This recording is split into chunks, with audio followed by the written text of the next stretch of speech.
perbedaannya aja gini teman-teman. Di Indonesia aku tuh bekerja dulu kuli bangunan. Sehari dari jam 7 sampai setengah 5. Jam 5 tuh baru bisa pulang.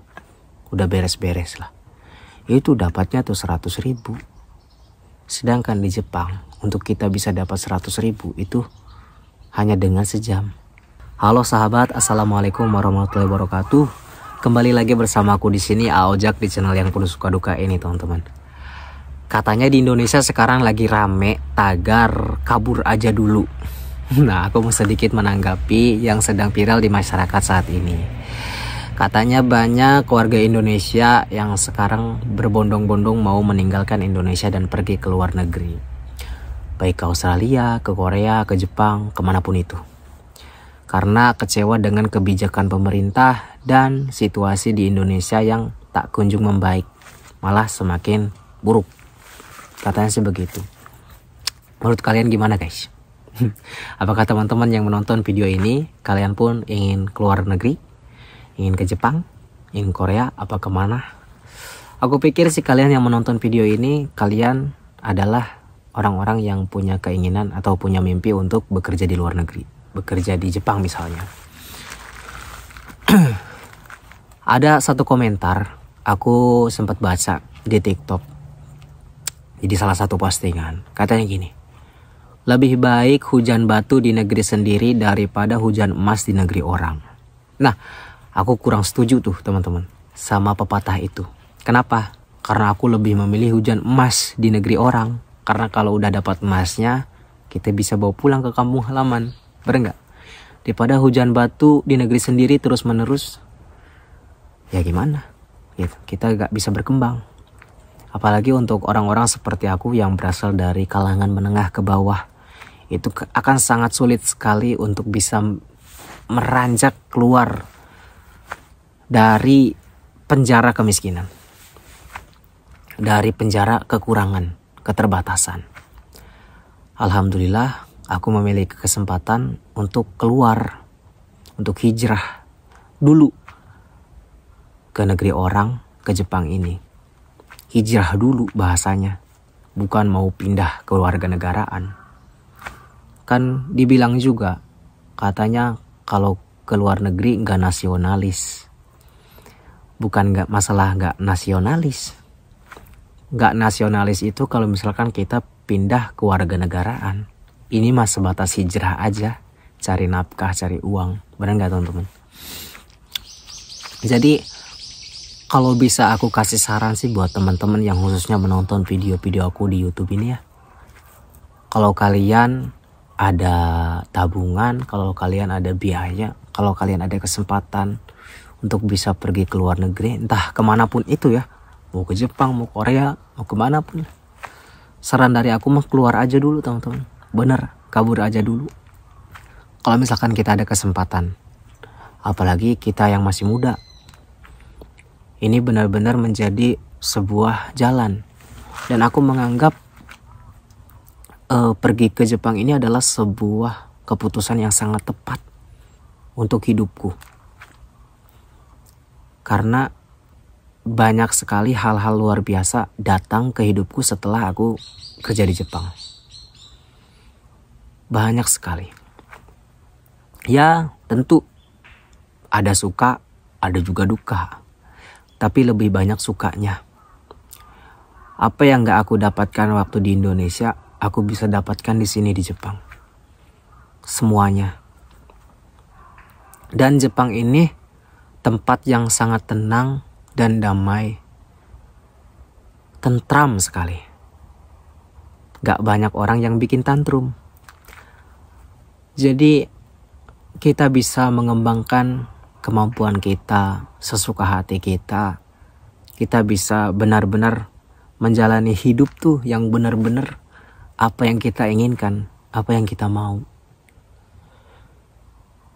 Jadi hidup berdasarkan keputusan sendiri, berdasarkan pikiran sendiri, berdasarkan naluri kita, itu adalah hidup yang sebenarnya teman-teman. Hidup yang tidak dikontrol oleh orang lain.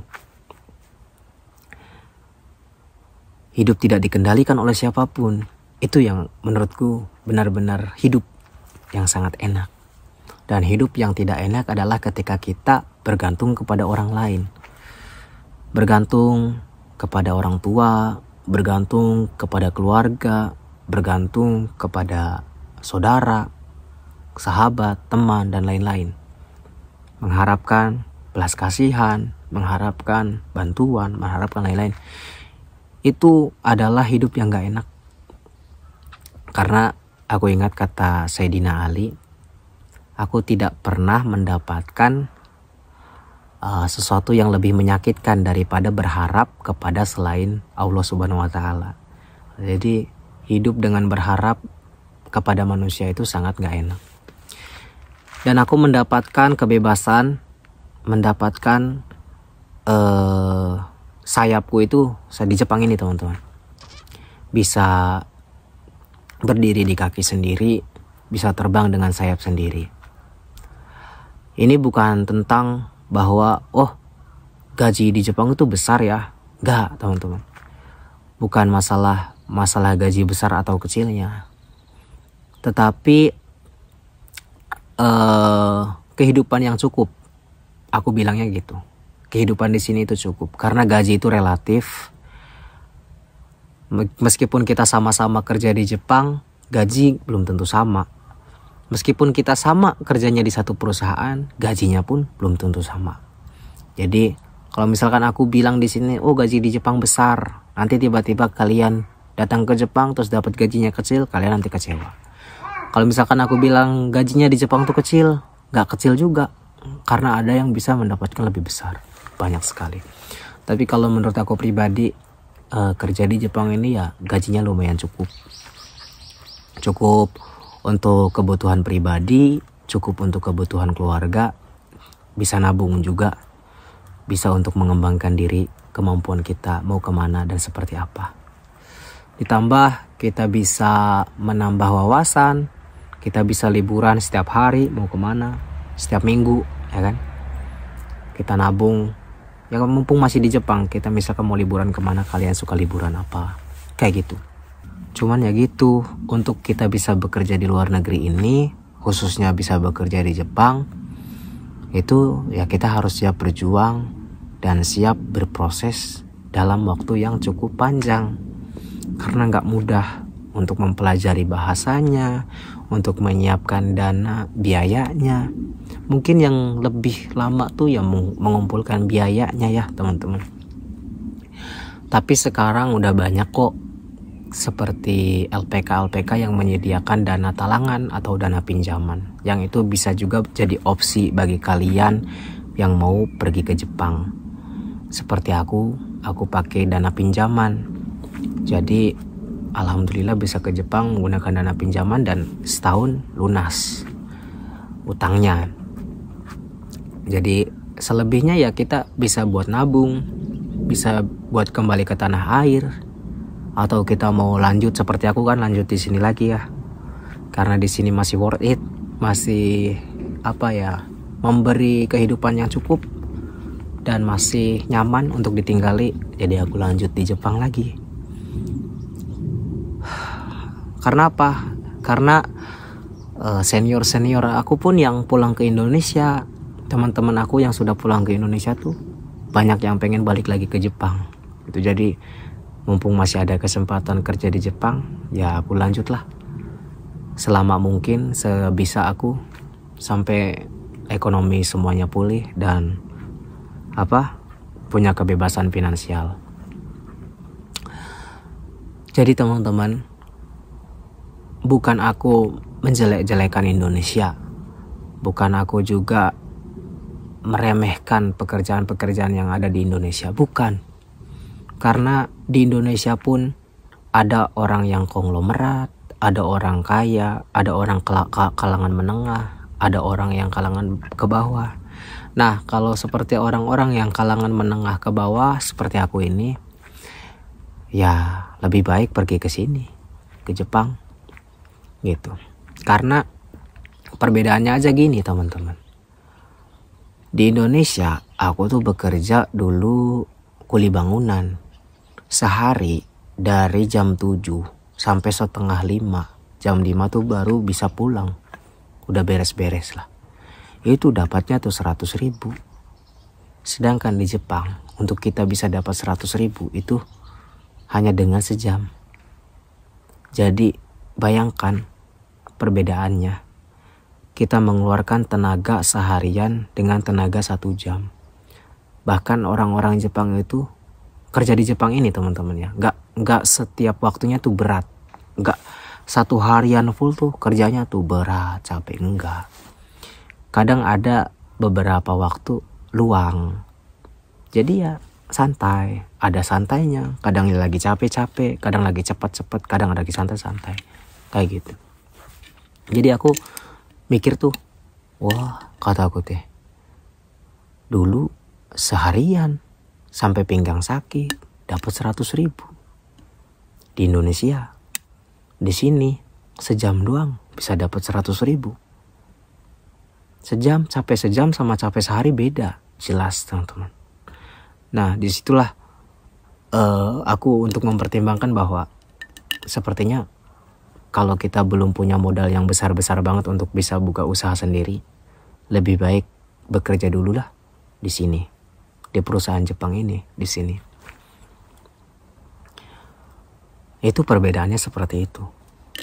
Masalah seperti biaya makanan, bahan makanan tentu di Jepang lebih besar. Tapi sebesar-besarnya biaya di Jepang, itu kebutuhanku cukup di sini teman-teman. Misalkan sebulan itu biaya hidup itu hampir 3 sampai 5 juta lah sebulan. Paling minimalnya 3 juta, paling maksimalnya 5 juta per bulan. Itu udah makan enak, udah jalan bisa kemana-mana, ongkos dan lain-lain, bisa jajan, ya bisa inilah gitu, udah sejahtera. Dan masih ada sisa uangnya untuk bisa ditabung. Dan itu pun bisa buat kirim ke orang tua juga, buat bantu keluarga di rumah juga ya. Dan kalau misalkan aku bandingkan dengan waktu aku kerja di Indonesia, dapat sehari aku cuma 100.000. Mungkin kalau misalkan aku menghidupi kehidupan sendiri nih, kayak aku masih sendiri, aku masih bisa mungkin. Tapi dengan seperti sekarang keadaanku yang aku harus menafkahi ibu dan adikku juga, sepertinya gak bakalan cukup. Akan susah, akan sulit dengan penghasilanku yang waktu itu. Karena ya aku merasakan sendiri sekarang teman-teman. Tapi ya yang menjadi pelajaran besar bagiku pribadi, bahwa ternyata Allah itu memberi rezeki sesuai dengan apa yang kita butuhkan. Waktu zaman aku masih sendiri, aku masih ada orang tua ya, bapak gitu, masih ada bapak yang bekerja dulu. Itu ya aku rezekinya dikasihnya ya rezeki sendiri gitu, gak cukup buat sendiri aja. Tapi pas bapak udah gak ada dan aku harus menanggung keluarga, jadi tulang punggung di keluarga ya, dan Allah kasih rezeki ya lumayan banyak gitu. Berbagai macam jalan datang. Kerja di Jepang lah, dari konten kreator lah, dari mana-mana lah. Itu juga jadi pelajaran. Ya begitulah teman-teman ya. Jadi kalau aku boleh kasih saran ke kalian, kalau kalian sekarang sedang berproses untuk pergi ke Jepang, kalian sedang berada di jalan yang benar. Pergilah ke luar negeri, pergilah merantau, hijrah dulu teman-teman. Mari kita bawa emas banyak mungkin di negeri orang ke kampung halaman kita. Semangat selalu. Dadah.